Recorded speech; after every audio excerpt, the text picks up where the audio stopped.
Hi friends, welcome to our channel. Friends, నిన్న పశ్చిమ విదర్భ నుంచి దాని పరిసర ప్రాంతాల్లో ఏర్పడిన ఆవర్తనం ఈరోజు తూర్పు విదర్భ దాని పరిసర ప్రాంతాల్లో సగటు సముద్ర మట్టానికి 0.9 కిలోమీటర్ల ఎత్తులో కేంద్రీకృతమై ఉందని హైదరాబాద్ వాతావరణ కేంద్రం అధికారులు తెలిపారు. దీని ప్రభావంతో ఏపీ మరియు తెలంగాణలో మోస్తరు నుంచి భారీ వర్షాలకు అవకాశం ఉందని తెలియజేస్తూ ఉన్నారు.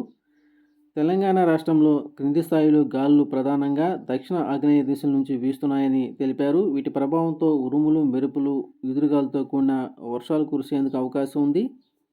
కొమరంభీం, ఆసిఫాబాద్, మంచిర్యాల, పెద్దపల్లి, జయశంకర్, భూపాలపల్లి, ములుగు, భద్రాద్రి కొత్తగూడెం, ఖమ్మం, నల్గొండ, సూర్యాపేట, మహబూబ్నగర్, వరంగల్, హన్మకొండ, జనగామ, యాదాద్రి భువనగిరి, రంగారెడ్డి, హైదరాబాద్, మేడ్చల్, మల్కాజ్గిరి, వికారాబాద్, సంగారెడ్డి, మెదక్, మహబూబ్నగర్, నగర్ కర్నూలు, వనపర్తి, నారాయణపేట, జోగులాంబ, గద్వాల జిల్లాల్లో అక్కడక్కడ వర్షాలు కురిసే అవకాశం ఉంది.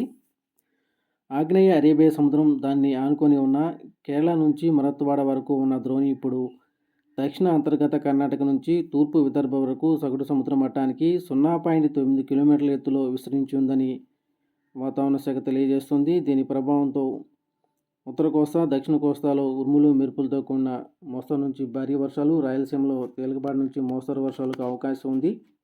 ప్రకాశం, నెల్లూరు, కర్నూలు, నంద్యాల, అనంతపురం, సత్యసాయి, కడప, అన్నమయ్య, చిత్తూరు, తిరుపతి జిల్లాల్లో భారీ వర్షాలకు అవకాశం ఉందని తెలియజేస్తుంది. మరోవైపు ఈ నెల 22 నాటికి నైరుతి బంగాళాఖాతంలో అల్పపీడనం ఏర్పడే అవకాశం ఉన్నట్లు వాతావరణ శాఖ తెలియజేసింది. ఈ అల్పపీడనం బలపడి మే 24 నాటికి వాయుగుండంగా ఏర్పడే అవకాశం ఉంది. దీని ప్రభావంతో ఏపీ మరియు తెలంగాణలో మోస్తరు నుంచి భారీ వర్షాలు, అక్కడక్కడ అతి భారీ వర్షాలు కురిసే అవకాశం ఉందని వాతావరణ శాఖ హెచ్చరికలు జారీ చేస్తుంది. ఈరోజు ఈ వీడియో మీకు నచ్చినట్టయితే మా వీడియోని లైక్ చేసి షేర్ చేయండి.